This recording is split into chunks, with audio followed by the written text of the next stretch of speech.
कैसे हो आप? उम्मीद करते हैं कि आप अच्छे होंगे और आपकी स्टडी बहुत अच्छी चल रही होगी। आज की वीडियो के अंतर्गत हम आपको बताएंगे पढ़ाई के प्रति मोटिवेट होने के 3 मुख्य कारण के बारे में।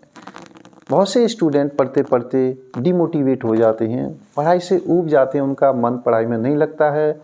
आज हम बताएंगे इसके 3 मुख्य कारण जिसके कारण पढ़ाई से बच्चे ऊब जाते हैं। यहाँ पर 3 मुख्य कारण पढ़ने से पहले हम आपको ये बता दें कि पढ़ाई से ऊबने के जो कारण होते हैं, 3 मुख्य कारण किस प्रकार हैं उसकी चर्चा हम करते हैं। देखो, पहले हम आपको ये बता दें, हर कोई अभ्यर्थी ये चाहता है कि हमारी जॉब लग जाए और उस अभ्यर्थी से उनके अभिभावकों की आशा है और उनके दोस्त की, रिश्तेदारों की, कई ऐसे लोग होते हैं जो उम्मीद लगाए बैठे हैं आपसे।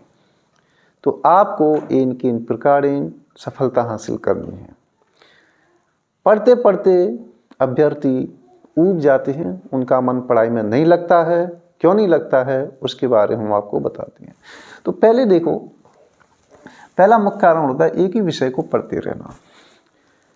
कई अभ्यर्थी होते हैं, जैसे एक विषय में उनका मन लग जाता है, ठीक है, समझ में भी आता है, लेकिन वो एक ही विषय को निरंतर पढ़ते रहते हैं। निरंतर पढ़ते रहते हैं। शुरुआत में उनकी स्पीड काफ़ी अच्छी रहती है, धीरे धीरे समय को देखते हुए उनकी स्पीड कम हो जाती है। समझ में तो आता है लेकिन उनकी स्पीड कम हो जाती है। इसका कारण ये है कि आप उस पढ़ाई से ऊबने लगे हैं। कोई भी वर्क होता है, किसी भी कार्य को आप लेकर के चलें, शुरुआत में आप उसे स्पीडली करोगे, लेकिन धीरे धीरे उसकी स्पीड स्वतः ही कम होने लग जाती है। तो इसलिए आप टाइम पीरियड भी फिक्स बनाएं कि इतने टाइम तक हमें पर्टिकुलर ये वाली सब्जेक्ट पढ़नी है, इस वाले टाइम तक पर्टिकुलर हमें ये वाली सब्जेक्ट पढ़नी है।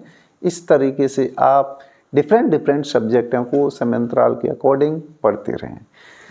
यहाँ पर दूसरा हमने लिया है, मुख्य पॉइंट है, पढ़ाई से ऊब क्यों जाते हैं? विषय को पढ़ने पर समझ में नहीं आना। ये भी एक मुख्य कारण है।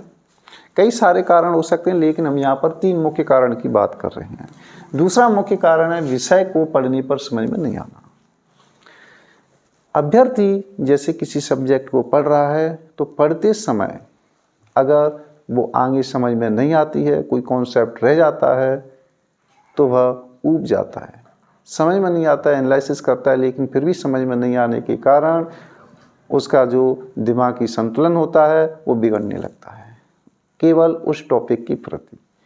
तो उस समय ऐसी कंडीशन में उसे वह टॉपिक वहीं पर छोड़ देना चाहिए, क्योंकि समझ में नहीं आ रहा है तो दूसरे दिन अपने सर से वो पूछ लें या दोस्तों के माध्यम से पूछ लें, कॉन्सेप्ट क्लियर हो जाएगा, तब आप आगे की ओर बढ़ें। ऐसी कंडीशन में आपको दूसरी सब्जेक्ट को पकड़ना है। समझ में नहीं आ रहा है तो वहाँ पर छोड़ दो, या उस वाले को गोल कर लो कि ये वाली चीज़ हमें समझ में नहीं आ रही है, तो आप वहीं से उसे छोड़ते हुए आप आगे की ओर बढ़ जाएं। जहाँ पर आपको समझ में नहीं आता है वहाँ स्किप कर दो और आगे की ओर आपको बढ़ना चाहिए। अन्यथा आपको कोई दूसरी सब्जेक्ट पकड़ लेनी चाहिए। दूसरी सब्जेक्ट आप पकड़ लोगे तो वहाँ से नए सिरे से आप स्टार्ट करोगे, आपका मन पढ़ाई के प्रति बना रहेगा और आप ऊबेंगे नहीं। तीसरी बात हम करते हैं यहाँ पर समय के अभाव के कारण। कोई भी टॉपिक होता है, जैसे आपने डिसाइड कर लिया कि आज के दिन में 2 घंटे या 3 घंटे के अंतर्गत हमें ये वाला टॉपिक फिनिश करना है, तो वहाँ पर अगर वो फिनिश नहीं होता है, समझने में टाइम लगता है, तो वहाँ पर दबाव महसूस करता है अभ्यर्थी। तो आपको दबाव महसूस नहीं करना है, फुल टाइम आपको देना है। समय निर्धारित नहीं होता है पढ़ने का। आप किसी भी टॉपिक को पढ़ रहे हैं तो उसके लिए 2 घंटे 3 घंटे आपने फिक्स तो किए हैं, लेकिन कभी कभी टाइम आगे भी आपका जा सकता है। लेकिन आपको डीपली पढ़ना है, अच्छी तरीके से पढ़ना है। समय आप पर्याप्त दीजिए उन्हें।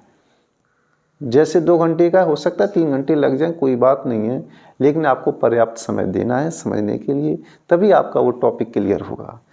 तो समय अगर आपने बाउंडेड कर दिया, ऐसी बात नहीं, पूरे सिलेबस की बात करती हैं। जैसे सिलेबस के लिए आपको ऐसा लग रहा है कि मुझे सिलेबस 3 महीने में कंप्लीट करना है, 3 महीने बाद एग्ज़ाम होने वाली है, तो वहाँ पर दबाव आ जाता है।